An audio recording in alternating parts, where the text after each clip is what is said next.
اللہ کے پیارے رسول صلی اللہ علیہ وآلہ وسلم نے صدقہ فطر کو فرض قرار دیا۔ حدیث کے الفاظ ہیں فرض رسول اللہ صلی اللہ علیہ وسلم، اللہ کے رسول علیہ السلام نے ہر چھوٹے بڑے، ہر مرد یا عورت، ہر امیر غریب، یہاں تک کہ غلام اور جو عید سے پہلے اس دن پیدا ہونے والا بچہ ہے، ان تمام پہ ایک سا جو اناج ہے یہ مساکین کو دینا فرض قرار دیا ہے۔ حدیث مبارکہ میں اس کی حکمت یہ بیان ہوئی ہے کہ روزے دار کے روزوں میں جو بےہودہ یا لغو معاملات ہو گئے، کوئی گفتگو ہو گئی، اس کا کفارہ اور طعمۃ للمساکین، مساکین کے لیے یہ کھانا کھانے کا ذریعہ ہو جائے گا۔ گویا روزوں میں جو کمی کوتاہی رہ جاتی ہے، صدقہ فطر اس کو پورا بھی کرتا ہے، اور دوسری حکمت یہ معلوم ہوتی ہے کہ جو غرباء حضرات آگے عید کا تہوار ایک مذہبی تہوار ہے، تو اسلام نے ان کا دھیان، ان کا خیال کرنے کے لیے حکم دیا کہ ایک سا پر پرسن ان کو ادا کر دیا جائے۔ رسول کریم علیہ السلام کے دور میں جو اجناس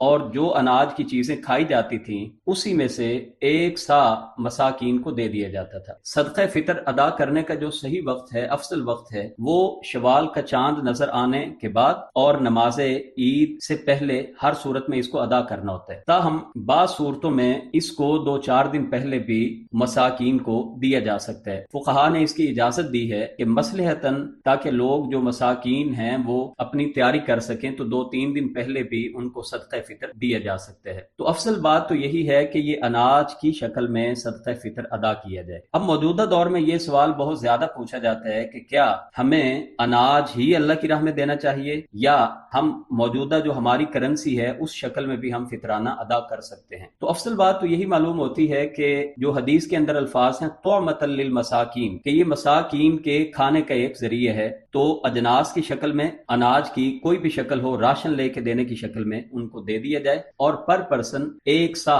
آسان سمجھنے کے لیے ایک سا جدید دور میں تقریباً 2.5 کلو بنتا ہے۔ ایک اور بات جو سمجھنے کی ہے کہ ہم عمومی طور پہ صرف گندم یا آٹا کا ریٹ نکال کے غرباء کو دے دیتے ہیں، یہ درست بات نہیں ہے۔ نبی کریم علیہ السلام کے دور میں جو صحابہ جو کچھ کھاتے تھے، حدیث کے اندر آتا ہے وہ اسی چیز میں سے وہ فطرانہ دیا کرتے تھے، یہاں تک کہ کھجور، جو، پنیر، منقع، ان تمام چیزوں کے نام ملتے ہیں۔ تو یہ مناسب معلوم نہیں ہوتا کہ ہماری اناج میں چاول بھی ہوتے ہیں، ہماری اناج میں آٹا بھی ہوتا ہے، دیگر چیزیں ہم استعمال میں لاتے ہیں، تو ہمیں اپنے حالات کے مطابق، اپنے گھر کے اخراجات کے مطابق جو کچھ ہم کھاتے ہیں، وہ اگر جنس مہنگی ہے تو اس میں سے بھی فطرانہ دینا چاہیے۔ تو یہ جو ہمارے ہاں ایک قیمت کا تصور بنایا گیا کہ لم سم اماؤنٹ آپ اللہ کی راہ میں دے دیں، یہ کوئی درست بات نہیں ہے، نہ ہی شریعت کا ایسا مزاج معلوم ہوتا ہے۔ البتہ اگر کوئی پرابلم اس میں ایسی ہو، یا آدمی یہ سمجھے کہ مختلف لوگ راشن ہی دیتے جا رہے ہیں اور میں نقدی کی شکل میں دینا چاہتا ہوں، تو یہ بھی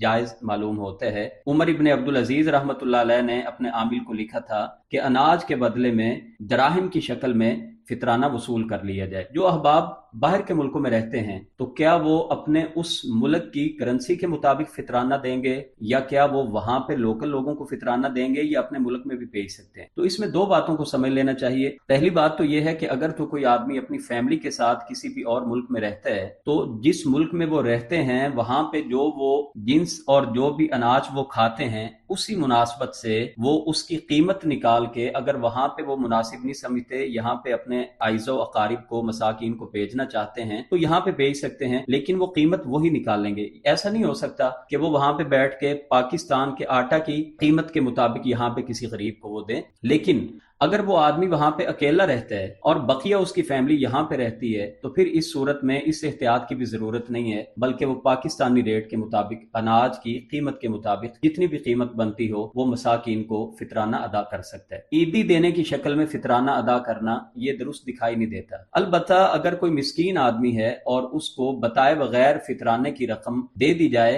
اور اس کو یہ معلوم ہو کہ شاید مجھے عیدی دی جا رہی ہے، تو اس میں کوئی مذاقے کی بات ہمیں دکھائی نہیں دیتی۔ تاہم یہ جو اکثر اپنے ملازمین کو عیدی دیتے ہیں، یہ درست نہیں ہے۔ فطرانہ کن لوگوں کو دیا جا سکتا ہے؟ بعض اہل علم تو کہتے ہیں کہ زکوٰۃ کے جو 8 مصارف سورہ توبہ کی آیت نمبر 60 میں بیان ہوئے ہیں، ان 8 مصارف میں سے جس کو کوئی آدمی چاہے تو زکوٰۃ دے سکتے، لیکن جو اس میں ایک زیادہ راجح قول اور افضل بات معلوم ہوتی ہے، جو بہت سارے اہل علم جمہور کی رائے ہے کہ یہ صرف اور صرف مساکین کو دیا جائے، جیسا حدیث میں آتا ہے طعمۃ للمساکین۔ تو یہ زکوٰۃ کے 8 مصارف کی بجائے صرف اور صرف جو ایک مسکین آدمی ہے جس کی ضروریات بھی پوری نہیں ہوتی، یہ صرف ان کو دیا جائے۔ وآخر دعوانا ان الحمد للہ رب العالمین۔